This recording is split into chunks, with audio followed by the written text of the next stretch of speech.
Okay, hi everyone. Thank you for staying on for our presentation. It's really lovely to see so many faces. I just want to introduce us first. My name is Jeannie McGillivray and I am the COO of Code Assembly. I'm here with Jonathan Farrer, who is the CEO, and Paul McGillivray, and Paul's the CTO. So this is an actual kind of global exclusive revealing of a project that has been in the making for about 12 years. We've accelerated it in the last 6 months, joining forces with Jonathan to provide more of a commercial product that we can encourage other people to make use of, essentially. So I'm not going to go into too much detail about the product, so Paul and Jonathan are going to tell you about that. I'm going to go to the next slide. Oh yeah, it's working. It's working. So Paul and I have been running a digital agency for over 20 years now. We specialise in building bespoke software applications, and we have a diverse portfolio. We've worked in iOS, Android, AR, .NET. We're C# developers principally. And over the years, we've developed over 200 applications. I actually think it's 300 applications, so I'm going to go and count when we get back. But we'll go conservatively for 200. And Jonathan has been working in the industry at a corporate level for the last 12 years. He's been lead developer at the BBC, Woucher, Credit Suisse, Labrador Coral, so he's led some really huge teams. And we've joined together to bring what is now called Encoder to market, and we are launching in October at TechCrunch Disrupt in San Francisco. So at this point, I'm going to hand you over to Paul, first of all, and we're going to tell you what it is we're doing and show you it. I met Jeannie 25 years ago, met John a little more recently, back in, I think it was October, and we connected almost instantly because we realised that we had very shared values. We realised that the three of us, what really drives us is the fact that we love technology, we love software, we love building software, and we truly believe that software can solve some of the biggest problems facing the world today. And so when we met and saw that connection, it was obvious that something was going to happen. We weren't quite sure what at that point. But what we found was that we've been running remote for 20 years. John's been developing these huge applications for large corporations for 12 years. And what John discovered was something that we found out the hard way, which is that software application development is painful. It's slow, it's expensive, and it's frustrating. And it seems crazy to us that the thing that's actually making life easier for so many other industries is actually still painful for the industry that's doing that work. We're automating everything except for the very thing that's doing the automation. And so when we met John, he showed us a way forward. And so I'm going to talk to you about that way forward. To do that, we all know this stuff, but I'm just going to remind you of the waves of technology that we've experienced over the last few decades and how they've changed industries, multiple industries. They've changed the world. So first of all, mainframe computers came about, and the biggest corporations had giant office-sized mainframe computers, and they had a massive competitive advantage over the smaller businesses that didn't. And then suddenly the Office PC happened, and the playing field was leveled again. But until that point, there was a massive competitive advantage that these giant corporations had. The same with the internet, when first of all, I had a 56K modem, and Microsoft had fiber everywhere. They had a massive competitive advantage. Email changed everything. Company servers, you had to really invest to have a massive server room in your corporation, and small businesses couldn't do that. And then cloud computing, again, leveled the playing field. But until that point, the companies that could afford the massive server rooms had a massive competitive advantage because of computing power. So you can see what happens, that a new technology arrives, and large businesses that have the resources can step forward and have a massive advantage until the rest of us step up. Now we've seen that again. The latest wave of technology is all the really exciting stuff, the machine learning, blockchain, AI, VR, all this stuff. And we're also seeing software as a service changing industries. Obviously, Amazon knocked out the high street. Uber changing the way taxis work. Airbnb. These companies with massive resources, massive VC funding, are creating software as a service that just completely dominates their industry. Most of us don't have the resources to build something as huge and gargantuan as Airbnb or Facebook or Google. But we do have access to the same level of technology. We do have access to the ability to program software. We have access to developers. We're developers, and we feel that the problem that we have is that Google has how many hundreds and hundreds of developers, and we have 5. And there's no way we can possibly compete with these corporations when they can just churn around code. But the problem is that software needs to test assumptions. We need to really have a grip of what it is we're building and why we're building it.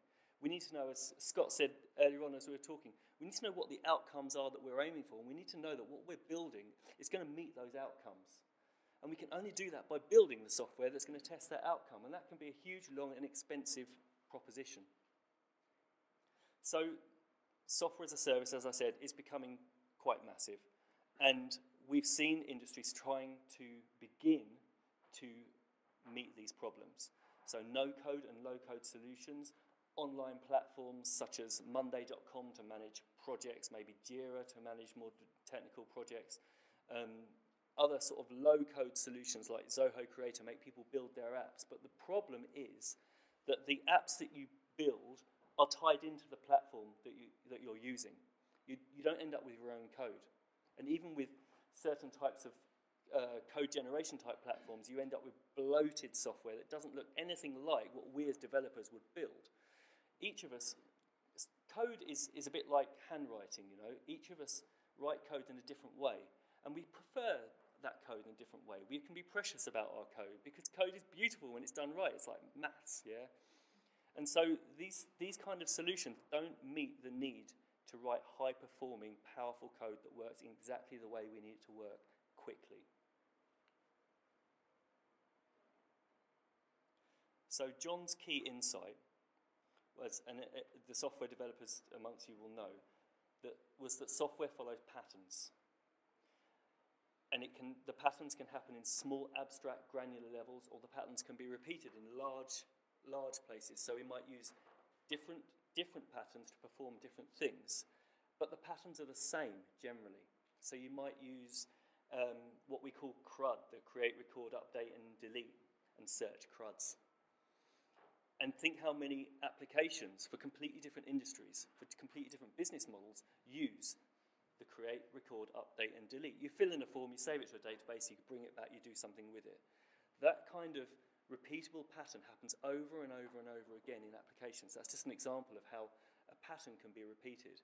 And that's the key insight that John tapped into to develop our software.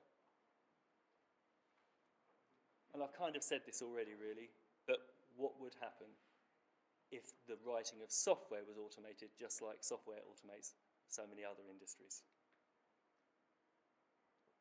So I'm going to pass you over to John. He's going to show you in Coda.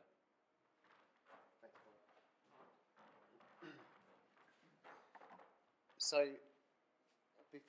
just before going through the demo, this is kind of a passion project for me. So it came from, as a developer, I think developers actually are not to be replaced, but to be empowered.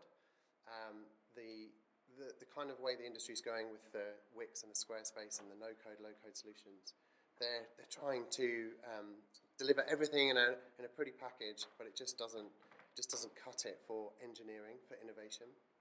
And so I think that the reason that I got so caught up in this is that I had lots of ideas, as I'm sure all of you do, and technology just wasn't delivering on those ideas. So my pet projects were taking 4 years in my spare time to try and get to.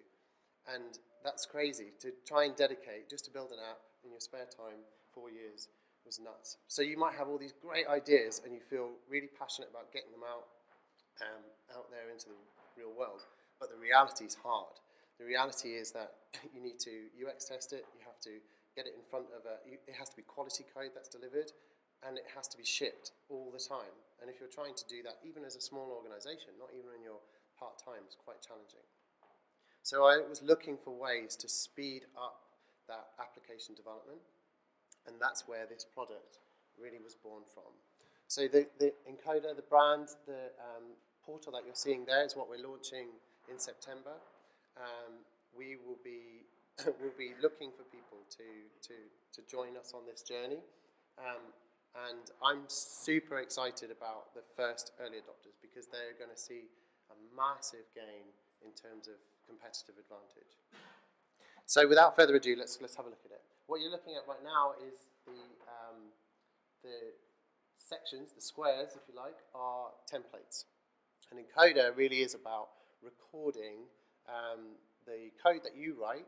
So you write your code the way you want it, the way you like it, and then you can extrapolate that into a template. But we're not talking static templates, we're talking quite dynamic templates. So as Paul mentioned earlier, it's not just here's a form and I can just take advantage of that in all of 30 seconds that it saved me. This is actually full applications with login, with auth, talking to e-commerce, so integration with Stripe out of the box, but in the code that you write. And then on top of that, the bit that's exciting, the innovation, the bit that we actually get to contribute to as a business is your IP, your value. That's really what we care about writing, is only that code. So by creating these templates, lots of different levels of abstraction, you can pull that straight out of the box, run it, and then only concentrate on the bit which is valuable to you, which is usually the algorithm that does a rules engine, or it might be something that goes and crawls the web, or it might be, but it's the special thing that your idea is pinned on that you think is commercially viable. So I'm going to show you a quick demo. What you're about to see is the plugin. So when we launch, we're launching with the portal here, which is how you'll view your templates, you'll upload it, you'll collaborate with people. It'll be a public platform, so actually everyone can benefit. It's very open source based. But we're also shipping with a Sketch plugin to begin with. So we're quite excited about this, and I'm just going to show you now quickly how that works. So this is just a plugin which is installed into Sketch, which as you can see is a design tool. And what we've done is taken literally the designs that were done by Chris, our designer, and we can see here this looks like a typical form, but it's not code at this stage, obviously, it's just a form. We start to give the design some information. So here you can see the little blue roots. That had already been done because we wanted to upload it to InVision. So those roots give us sort of meta information that we can use to how the application is going to go from page to page.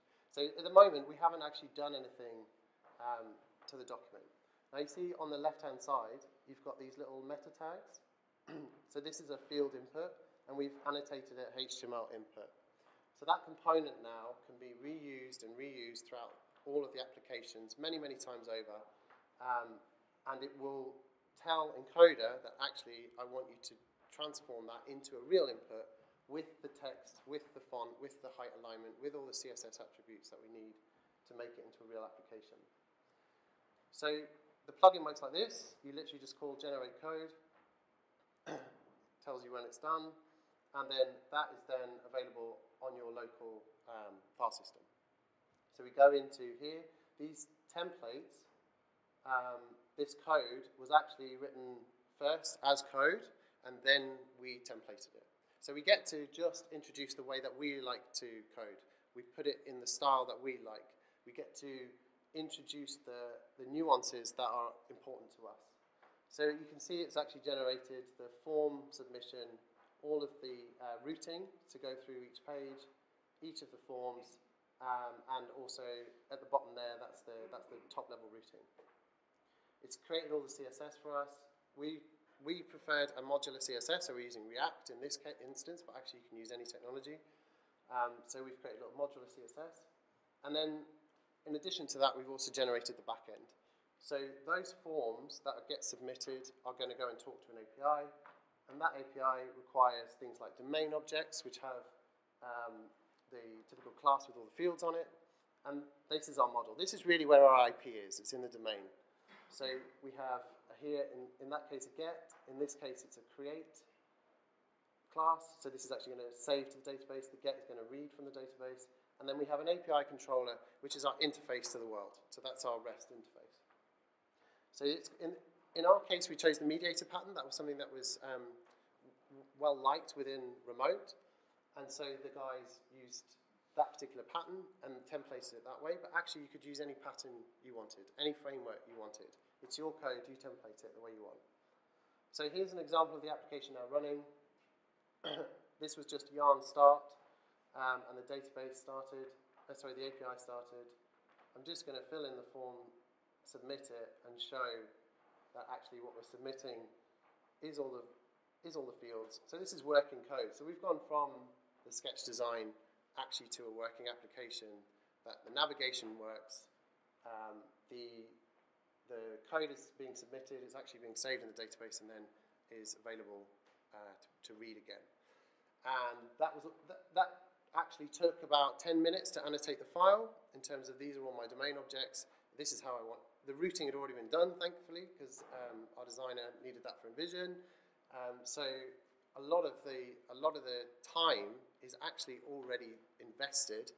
And what you find with these projects is that we're doing a handoff from the designer, learning everything again, and then having to reproduce it.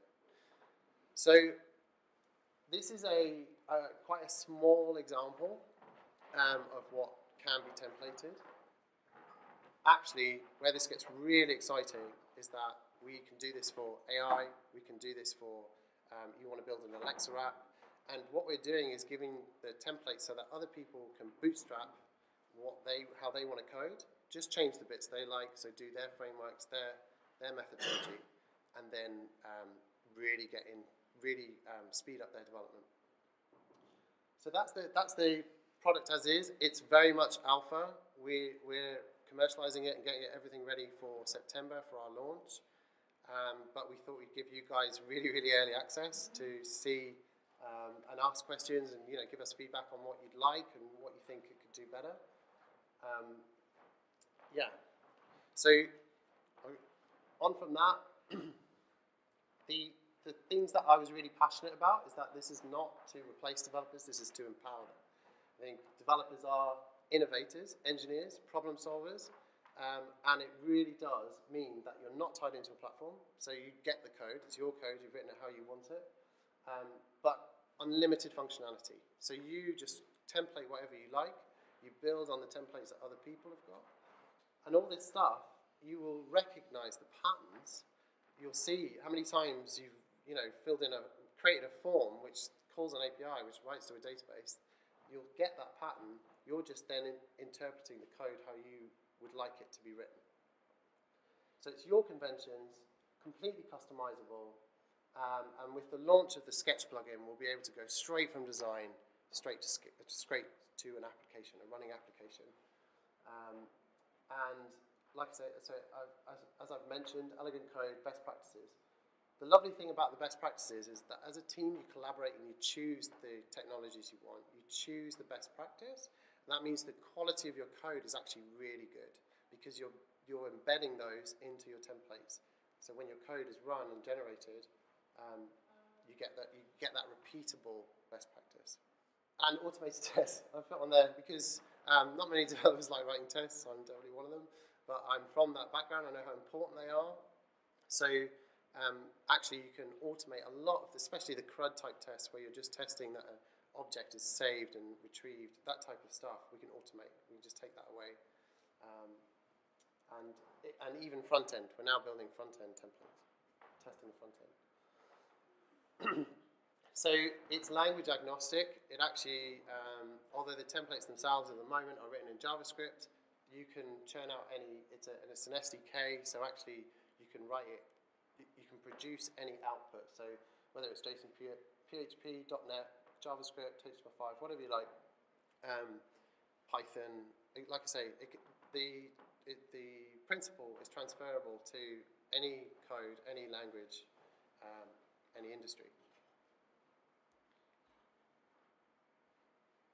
So the benefits really that we're trying to deliver for everyone is the speed of delivery.